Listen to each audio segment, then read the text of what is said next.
नमस्कार दोस्तों, hello and welcome. भाई यहाँ पर आज हम बात करने वाले हैं control and coordination important chapter के बारे में, जिसमें मैं बात करने वाला हूँ भाई इसमें कौन कौन से ऐसे क्वेश्चन हैं जो ज्यादा वेटेज रखते हैं, जो आपके एग्जाम में ज्यादा आ सकते हैं। तो अब इसको देखते हैं कंटिन्यू। पहला क्वेश्चन देखते हैं भाई यहाँ पर, फिर शुरुआत करते हैं एक शानदार सेशन की। मेरे प्यारे बच्चों देखिएगा, स्टेप बाय स्टेप यहाँ पर बढ़ेंगे और आपको यहाँ पर क्वेश्चन को पढ़ना है। 10 सेकंड का टाइम आपको यहाँ पर मिलेगा, उसके अकॉर्डिंग हम यहाँ पर बढ़ने वाले हैं। आपका देखना कि 21 सीरीज है, यानी कि एक वीडियो मैंने आपकी पहले दी थी जिसमें आपने देखा असर्शन और रीजन कैसे कैसे क्वेश्चंस आपके आते हैं। इसमें देखना 21 क्वेश्चन है, which plant hormone promotes dormancy in sheets and birds. अब ऐसा कौन सा हार्मोन है जो यहां पर क्या करता है कि प्लांट, ऐसा कौन सा प्लांट हार्मोन है जो प्रमोट करता है डोरमेंसी को, किसके अंदर, शीड के अंदर और बर्ड्स के अंदर। तो पहला ऑप्शन है ऑक्सिन या जिब्रेलिन, साइटोकाइनिन होगा या एब्सिसिक एसिड होगा। इनमें से ऐसा कौन सा हार्मोन यहां पर होने वाला है? तो भाई बहुत सिंपल सा आंसर यहां पर आता है कि एब्सिसिक एसिड ऐसा होता है जो सीड के अंदर डोरमेंसी और साथ में इसमें बर्ड्स के अंदर भी ये प्रोवाइड करता है, ऐसा प्लांट हार्मोन होता है। क्वेश्चन नंबर 22 की बात करूं तो यहां पर आपका आता है रूट्स ऑफ प्लांट्स आर। भाई रूट्स ऑफ प्लांट्स आर क्या होता है? भाई यहां पर पॉजिटिवली जियोट्रॉपिक ये होगा, साथ में नेगेटिवली जियोट्रॉपिक होगा, या मैं बोल दूं पॉजिटिवली फोटोट्रॉपिक होता है, या नन ऑफ दीज होगा, इनमें से कोई नहीं। अब यहां पर बताना है कि रूट के अंदर क्या ये कौन सा प्लांट होता है, तो ये आपको देखना है कि भाई नेगेटिवली जियोट्रॉपिक होगा या पॉजिटिवली जियोट्रॉपिक होगा। तो बहुत सिंपल आता है कि सर पॉजिटिवली जियोट्रॉपिक होगा। क्यों भाई? रूट्स आपकी जमीन के अंदर रहती है, भूभाग के अंदर रहती है, तो उसका पूरा जियोट्रॉपिज्म वहां पर आपको देखने को मिलता है। साथ में देखोगे एक 23 नंबर का क्वेश्चन है, जो केस स्टडी टाइप के क्वेश्चंस आपके आ जाते हैं। इसमें आपको दे रखा है कि असर्शन दे रखा है। पहला असर्शन है कि plant do not have a nervous system for control and coordination. में प्लांट के पास नर्वस सिस्टम नहीं होता कंट्रोल एंड कोऑर्डिनेशन करने के लिए। रीजन क्या दे रखा है कि plant use electrochemical means to convey information from cell to cell. अब यहां पर ये दे रखा है कि दोनों सही हैं, दोनों गलत हैं। तो यहां पर दे रखा है कि बोथ ए एंड आर, जो आपका assertion and reason R true, या and R is correct and explanation of A. भाई ये एक तो दे रखा है, ऑप्शन भी क्या है मेरे प्यारे बच्चों कि both A and R true but R is not the correct explanation of A. C क्या है? A is true but R is false. D क्या है? A is false but R is true. और यहां पर ई क्या है? Both A and R false. अब यहां पर सही ऑप्शन कौन सा? भाई सिंपल सी बात है कि यहां पर ए फॉल्स होगा और आर ट्रू होगा। क्यों भाई? कि आपको पता है कि नर्वस सिस्टम प्लांट के पास नहीं होता। ये ऑप्शन तो आपको देखते ही समझ में आ गया होगा मेरे प्यारे बच्चों। और मेरे शेरों यहां देखोगे भाई, प्लांट के पास में इलेक्ट्रोकेमिकल यहाँ पर सीक्वेंस होता है जो यहाँ पर इंफॉर्मेशन को पहुंचाने के लिए सेल टू सेल पहुंचाता है। तो ये दिमाग में बांध लो और ठान लो मेरे प्यारे बच्चे। अगला क्वेश्चन है 24, वो भी ऐसा ही क्वेश्चन है। असर्शन दे रखा है कि भाई यहां पर on attending puberty breast size increase. भाई किस यहां दे रखा है कि भाई यहां पर दे रखा है कि attending puberty breast size increase होगी, एंड यहां पर क्या रिप्रोडक्टिव ऑर्गन्स डेवलप होते हैं फीमेल्स के अंदर। और रीजन में क्या है कि ओवरीज रिलीज करता है हार्मोन प्रोजेस्टेरोन इन फीमेल। भाई यहां पर दोनों में से कौन सा सही आंसर होगा? दोनों ही सही होंगे या दोनों गलत होंगे? एक सही होगा या एक गलत होगा, ये आपको बताना है। तो बहुत सिंपल सा आंसर इसका हो जाएगा सर यहां पर both A and R true, दोनों लाइन सही है। R is not the correct explanation of ए।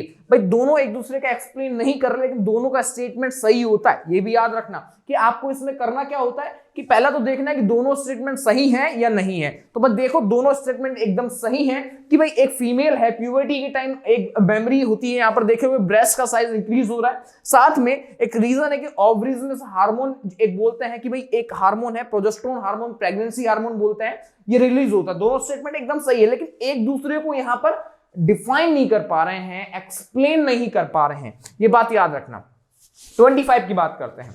अब 25 में असर्शन में देखोगे कि सर यहां इंपल्स ट्रेवल्स फ्रॉम डेंड्राइट। भाई यहां पर क्या है कि impulse travels from dendrite to cell body and then along the axon to its end. पहला ये असर्शन हो जाता है मेरे प्यारे बच्चे। रीजन क्या है इसका? Information acquired at the end of dendrite tip of a nerve cell sets of an electric impulses. अब इन दोनों में से कॉम्बिनेशन कौन सा बैठ रहा है? कि भाई इनमें से कौन सा है, तो भाई आपके दिमाग में रखना है कि सर ए एंड आर दोनों ट्रू हैं, लेकिन यहां पर क्या हो रहा है कि R is correct explanation of A, कि जो रीजन है वो यहां पर असर्शन का कंप्लीटली एक्सप्लेनेशन कर रहा है। ये बात भी आपको देखना है। अब 26 क्वेश्चन क्या है कि सर ये ऐसे एमसीक्यूज आपके आएंगे जिसमें देखना है which of the following is not ductless. अब यहां पर मैंने बताया था कौन कौन सी ग्लैंड यहां पर क्या होती है, डक्टलेस होगी, कौन सी नहीं होगी। तो याद रखो कि एड्रिनल होगी, लिवर होगा, थायराइड होगा, पिट्यूटरी होगा। तो इसमें आपको देखना है कि भाई सर यहां पर लिवर है, सर यहां तो हमको बिल्कुल वो कर दिया भाई। यहां पर आपको इल्यूजन में नहीं रहना मेरे प्यारे बच्चे, लिवर एक ऐसा होता है जो यहां पर क्या है कि डक्टलेस होगा, ये बात भी याद रखना। अब देखो क्वेश्चन नंबर 27 क्या कहेगा, endocrine gland is also known as master gland. भाई यहां पर इस एंडोक्राइन को भी मास्टर ग्लैंड हम बोल सकते हैं। तो यहां पर आप बता सकते हैं कि ऐसी मास्टर ग्लैंड कौन सी है, भाई endocrine gland is also called master gland. तो आपको पता है हमारे ब्रेन में नर्वस सिस्टम की बात करते हैं तो pituitary gland also master gland, और मास्टर का भी मास्टर होता है मेरे प्यारे बच्चों हाइपोथैलेमस। तो यहां पर हम बता सकते हैं कि हाइपोथैलेमस का मास्टर का भी मास्टर होगा, लेकिन मास्टर ग्लैंड किसको बोलेंगे भाई, मास्टर ग्लैंड तो आपकी पिट्यूटरी ग्लैंड ही होगी मेरे प्यारों। अब क्वेश्चन नंबर 28 की बात करते हैं। क्वेश्चन नंबर 28 देखिएगा, ageing in human being is caused by, यहां पर है disappearance of which of the following glands. अब यहां पर आपको बताना है कि सर इनमें से जो ह्यूमन बीइंग होते हैं उनमें डिसअपीयरेंस हो रहा है जिसके अंदर फॉलोइंग जितने भी कौन कौन से ग्लैंड्स आ रही है। तो यहां पर आपको बताना है कि इनमें से कौन सी ऐसी ग्लैंड होगी, वो यहां पर आती है। तो थाइमस ग्लैंड एक वन एंड ओनली ऐसी ग्लैंड होती है जो इनके अंदर ह्यूमन बीइंग का कोज होती है डिसअपीयरेंस का। अब क्वेश्चन नंबर 29 क्या कहता है, which statement is incorrect about auxin. भाई ऑक्सिन के लिए इनकरेक्ट स्टेटमेंट दिखना है कि आपको पता है ऑक्सिन का प्लांट हार्मोन होता है, पहली चीज तो ये डिफाइन करना है।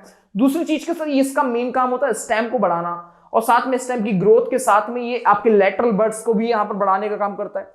They promote the growth of root, first. Second है आपका they promote of growth of shoot, ये सेकंड है। थर्ड है they influence the information of flower and ripening of fruit.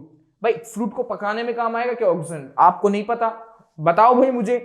They inhibit the growth of fruit, आपको पता है already कि sir इसका मेन काम क्या हो रहा है, रूट की ग्रोथ कर रहा है यहां पर। तो इनमें से रूट की ग्रोथ कर रहा है नहीं भाई, आपको पता है कि रिपाइनिंग ऑफ फ्रूट में काम आता है, ग्रोथ ऑफ फ्रूट इनहिबिट करता है। साथ में हम बता सकते हैं कि भाई फॉर्मेशन ऑफ फ्लावर में काम आएगा, और ये आपकी ग्रोथ शूट में स्टेम भी आ जाता है और बड़ भी आ जाती है। तो आपका स्टेटमेंट कौन सा इनकरेक्ट है भाई, ग्रोथ ऑफ प्रोमोट करता है रूट को, ये आपका ऑक्सिन नहीं करता है, ये याद रखिएगा। क्वेश्चन नंबर 13 की बात करते हैं मेरे प्यारे बच्चों, आपका 30। अब 30 में क्या हो रहा है कि the hormone that is use to keep flower fish is, कौन सी है भाई यहां पर, फ्रेश कौन सा है, फ्रेश आता है। इसके अंदर में फ्लावर को साइटोकाइनिन एक ऐसा हार्मोन होता है जो यहां पर इसको फ्लावर्स होते हैं उनको फ्रेश करने का काम करता है। ये दिमाग में बैठा लो और जान लो भाई, इसमें ये कुछ इस तरह के क्वेश्चंस हैं जो आपके दिमाग में बैठने चाहिए और काम करने चाहिए मेरे प्यारे बच्चों कंप्लीटली, ठीक है। तो ये कुछ क्वेश्चंस थे जो मैंने यहां पर आपको बताए हैं, और पूरे क्वेश्चंस आपको करने हैं। और आप चाहते हैं कि सर ये इंपॉर्टेंट क्वेश्चंस की पीडीएफ आपको मिल जाए, देखो छोटी छोटी वीडियोस में आपके लिए क्यों लेकर आया हूं, ताकि आपको ये क्वेश्चंस रिकॉल हो जाए कि एक वीडियो में आपने एक बार देख लिया, आपको याद हो गया, आप एकदम फ्री हो चुके हैं। तो आप चाहते हैं कि सर इसकी पीडीएफ हमको मिल जाए, तो आपको उसके लिए क्या करना है, तो यहां मैं लिख देता हूं कि आपको कुछ नहीं करना है, जाना है हमारे टेलीग्राम चैनल पर। और टेलीग्राम चैनल कौन सा है सर, ये आप टाइप कर लो, सिंकोरी क्लास 10th आप टाइप कर लो, तो आपको यहां पर ये पूरी पीडीएफ मिल जाएगी मेरे प्यारे बच्चों, पूरी इंपॉर्टेंट क्वेश्चंस की पीडीएफ आपको मिल जाएगी। और जो आपका जो महीना स्टार्ट हो चुका है काम डाउन का, एग्जाम में बचे हैं आपके 40 से 45 दिन यहां पर बचे हैं। तो सोच के देखो आपके पास बहुत ही कम टाइम यहां बचा हुआ है। तो भाई यहां पर आपको काम करना है, फोकस होके काम करना है, और आप पूरी जान लगा दो। और यहां पर आपको मेरिट तो नहीं, कम से झंडे हमको गाड़ के दिखाने हैं इन क्वेश्चंस के जरिए। और सिंखोरी एजुकेशन लास्ट तक आप वीडियो देखो, इससे बाहर एक भी क्वेश्चन नहीं आएगा, याद रखिएगा इतना विश्वास के साथ। नमस्कार, जय हिंद, मिलता है अगले लेक्चर में। जय हिंद दोस्तों।